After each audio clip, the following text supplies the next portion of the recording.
welcome back to Inside Guelph. It's time for your city update. So Mayor Farbridge is joining us right now. Thanks so much for being here. Good to see you. Nice to see you too. I know you are a busy woman, so I appreciate your time here with us, as the viewers do, and the information that you share. So today we want to talk about the secondary plan. So my first question obviously is, what is the secondary? What is it? It's for the downtown. Okay. And so I think it's helpful to put it in the context of the city as a whole. So about 5 years ago, we looked at the growth strategy for the city. We knew we had to accommodate about 50,000 more people and 31,000 new jobs.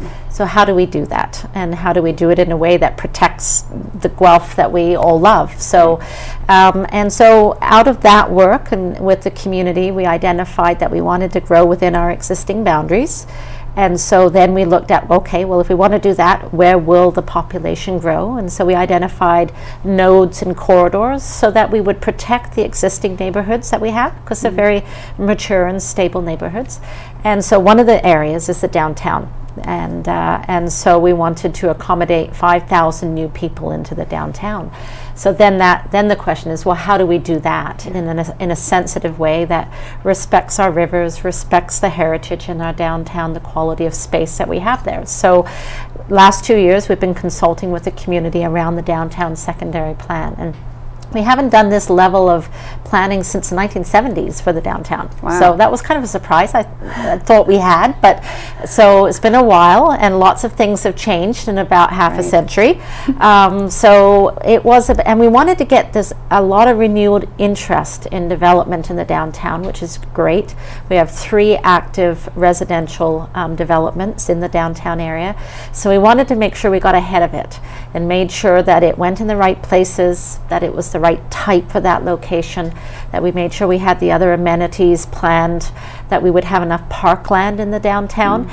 We identified if we were to add 5,000 more people, we wouldn't meet our standards for parkland for population. So parkland is a really big part of our quality of life, and so as we grow, we maintain it by saying there has to be this much parkland per person.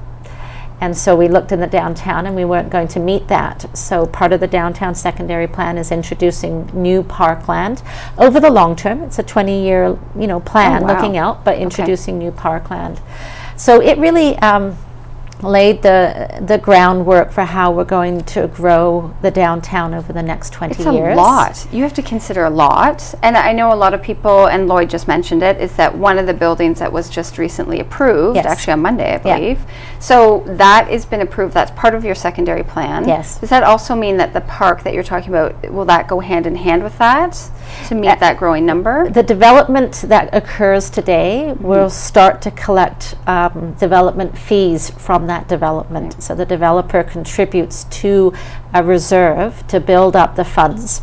So in that 2022, we think, we're planning out ahead that we will have the money in place that we can start to assemble the land and to work to develop the new parkland. Okay, so it's all in the plan. Yes, it's all in the plan. So you have to think, you have to think about these things ahead, and if you got, a couple of decades down the road, and the community, the residents in the downtown don't have access to parkland, and there's a concern about that, and then you don't have any money, you don't have any plans to deal with it. It's a lot more difficult to do it in that kind of setting as it is to think ahead and lay the groundwork and move towards it.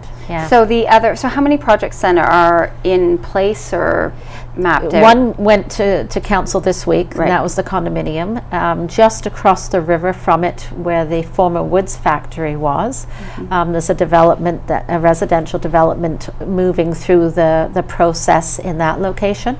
And there's another one across from the farmers market. There's an open space that's been a parking lot, and in the past car sales beside a car wash that's there, and so that's active as well, moving forward. So 3 altogether. Residential. But those 3 aren't accommodating the 50,000 people growth. No, and 5,000. I just want to make sure that we're clear on and that. 5,000 in the downtown, but they contribute a nice piece towards it, and sort of signal the type of interest of a renewed interest for certain demographics, not everybody, and not everybody has to live in a downtown, but for certain demographics who want it, who are interested in living and working in the downtown. Yeah, it will be there. Okay, and renewal, you want to say there's some water in the pool? Yes, no longer the skating rink, but now the reflecting pond is in, and so it looks very nice, and particularly when the wind goes through, because you see the rippling of the waves. Nice. And in June we will be having a formal opening of the reflecting pond, but also the fountains.